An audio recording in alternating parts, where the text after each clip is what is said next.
Good evening from New York. I'm Chris Hayes, and tonight we have striking new video of the gunman in Ottawa and a whole lot of clarification on just what happened in the horrific attack in the capital city yesterday. More on that video you're seeing there in a moment.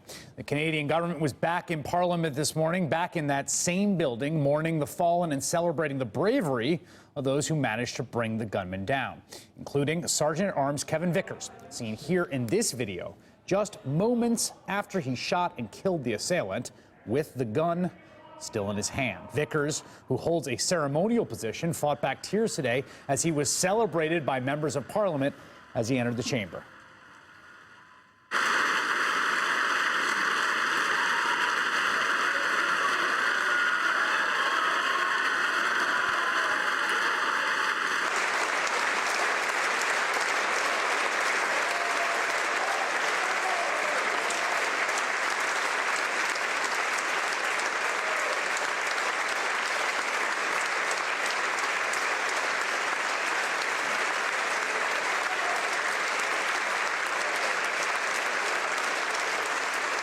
Canadian Prime Minister Stephen Harper addressed the body, saying Canada would not be intimidated and urging lawmakers to increase the scope and power of terrorism and surveillance laws.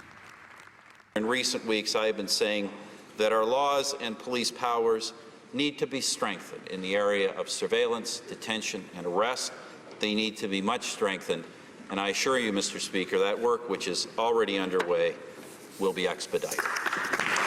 And Harper crossed the chamber in a rare moment for this very, very partisan leader, shook hands and hugged the leaders of other parties. The opposition leader then took to the podium. Let us not become more suspicious of our neighbors. Let's not be driven by fear, because in Canada, love always triumphs over hate. But even as Canadian leaders came together in Parliament, the Capitol remained tense. Earlier in the morning, as Prime Minister Harper and his wife laid flowers at the very same National War Memorial in honor of Corporal Nathan Cirillo, the soldier killed yesterday, an arrest was made just a few feet away from the Prime Minister. You see it right there. Following the emotional mourning, the parents of the gunman, Michael Zehaf-Bibeau, released this heartbreaking statement. He has lost everything, and he leaves behind a family that must feel nothing but pain and sorrow. We send our deepest condolences to them, although words seem pretty useless. We are both crying for them, that is the victims. We are so sorry. In a press conference this afternoon, Canadian officials gave a detailed timeline about yesterday's events. Officials, in a remarkable display of transparency, laid out everything they knew. Say witnesses reported seeing the shooter at around 9:50 a.m. coming from behind the War Memorial, where he fired 2 shots, killing Corporal Nathan Frank Cirillo, a soldier guarding the memorial. And the first calls to 911 came in just 2 minutes later. This footage here shows Michael Zehaf-Bibeau running into and getting into a car by the National War Memorial moments after that shooting. From there, officials say he drove off and parked his vehicle at the side entrance to Parliament, where security cameras captured his movements.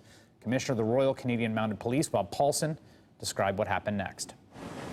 The video that you'll see is the scene at the entrance to the parliamentary precinct on Elgin. You'll see individuals who seem to be recoiling westward down the street from the incidents at the memorial. You'll see shortly a vehicle pull up. The circle indicates the car as it approaches. One of the pedestrians even approaches the car as the suspect exits bearing his firearm. People run away. This is the suspect running through the bollards and up towards the East Block. He runs towards those vehicles that are parked there. The lead vehicle is a minister's vehicle that is occupied by a driver. The suspect goes around to the front of the car. There's some exchange with the driver. The vehicle backs up slightly. The driver exits the vehicle and runs away. The suspect then drives towards Center Block. It is at this point that those actions were noticed by RCMP officers. Our officers are in pursuit, and as he gets to the door of the Center Block, there's an exchange of gunfire with the House of Commons security officers. Our officers back up slightly as that shooting takes place and then pursue him inside.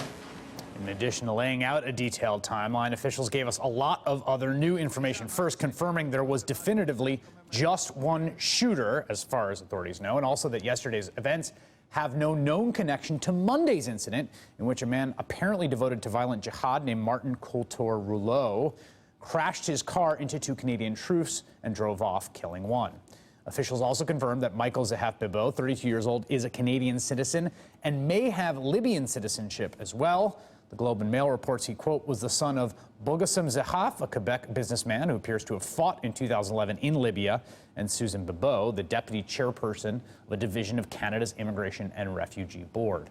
Officials say he had been in Ottawa since October 2nd, staying at a homeless shelter downtown, and contrary to earlier reports, he was not on the list of 90 people being monitored by Canadian authorities, and his passport was not taken by authorities. In fact, he was in Ottawa applying for a passport and seems to have been flagged. Joining me now is Chief Political Correspondent for Global Television Network, Tom Clark. And Tom, a lot more information today about who this was. Still a lot of questions about what might have motivated him, how long he was plotting it, and how this came about. Absolutely, and these questions are going to continue for some time, Chris.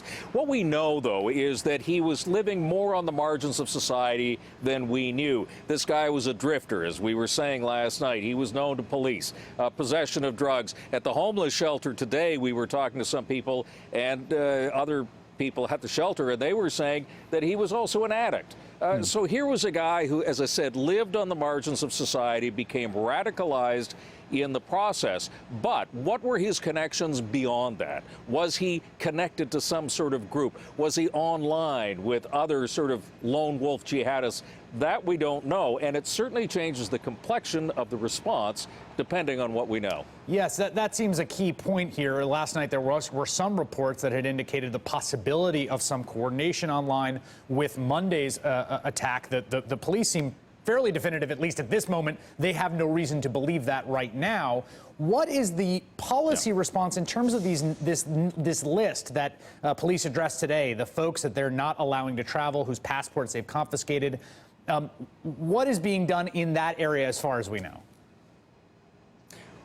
That is being looked at. The government is addressing it because there is that conundrum. I mean, if we're going to say we are going to seize your passport so that you can't go and terrorize in Iraq and Syria, it just lets them terrorize here at home. And it's an issue not only for Canada, but I'd suggest it's also an issue for the United States as well. If you have preventive detention, as they do in the United Kingdom, that is something where Canada is going to start looking at the possibility of doing that. At the moment, the law doesn't really allow us to do it. In fact, in one of the cases, Chris, the Mounties suggested to our Crown prosecutors, which is like your district attorneys, that they place somebody under custody, and the Crown said there's not enough evidence, and so they couldn't apprehend him. The law has to be clarified on this, but it is the traditional push-pull in a situation like this between rights and freedoms, security and freedom that is going to play out here in the next couple of days. Yeah, and we know, obviously, that Prime Minister Stephen Harper had already proposed a package of what he was calling anti-terrorism laws before this incident, and there will be some pretty spirited debate, I would imagine, to come in Canada on precisely that. Tom Clark, thank you very much. You bet. As we've said, the Canadian government was back at work in Parliament today, just one day after the attack, and I got a chance to speak to Paul Dooher. He's a member of Parliament. I asked him what the mood was like there today. It was a very solemn day in many ways, a very anxious day in many ways. I'm the local member of Parliament here in Ottawa, and my riding, what you would call your district in the States, includes Parliament. And I decided to walk to work today. And as I walked to work, I could feel, a lot of people, turning to each other and looking at each other and giving each other a hug and a smile and saying, "Are you okay?" But going into that Parliament after what happened yesterday, carried a lot of emotion, frankly, and it was a difficult day, but important one for us to continue to do our work and our business, and to show the country and our citizens that we will continue on and we'll keep going. What political or policy conclusions do you think are being drawn? We have seen in other countries sometimes there's a move towards stricter measures, changes to the law, changes to enforcement posture, and then sometimes years later those changes are regretted or weren't entirely thought through. Where do you see that conversation at a policy level right now in Canada? Really, really important question. I'm with the official opposition with the New Democratic Party. The Conservative government has brought in measures we think go a little too far when it comes to protecting civil rights, and as you can appreciate, we'd have to have a balance. So we were having that conversation, interestingly enough, before these events happened. And that will continue. And, you know, it's really important after, you know, an event like this that we don't overreact, that we do take time to reflect on what happened and be sober about how we respond. So right now the conversation is around, do we give the state more powers to, well, we already have powers actually to pre-arrest people that we think might be involved in terrorism. The government has taken passports away, and in this case, the individual who was involved wasn't able to get a passport. He was turned down.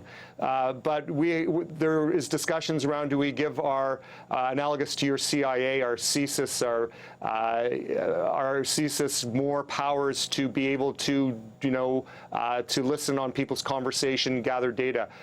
And, you know, I'm very concerned that right now we are in a charged atmosphere and really want to take time to, as I said, be sober about this. I mean, look, the city I live in, where I grew up, I'm a hometown Ottawa boy, had, you know, 9 homicides last year. We have to make sure that, you know, where we see safety prevail as we have, and we take pride in that here in our country. When we see things like yesterday happen, say, okay, well, what's a smart thing to do? What was it we were dealing with? And not just react. And so this conversation was happening before the events of yesterday. It will continue, and the policy options are, frankly, do we give more power to our spy agency and to the police? And if so, what safeguards are there to make sure that isn't abused, frankly? And that's the debate we're going to be having in the next couple of weeks. Paul Dewar, as you heard, a member of the official opposition, the New Democratic Party, member of Parliament for Ottawa. Great thanks, sir. We learned this afternoon that New York City might be looking at its first case of Ebola. The details of how it's been preparing and what went into action today ahead.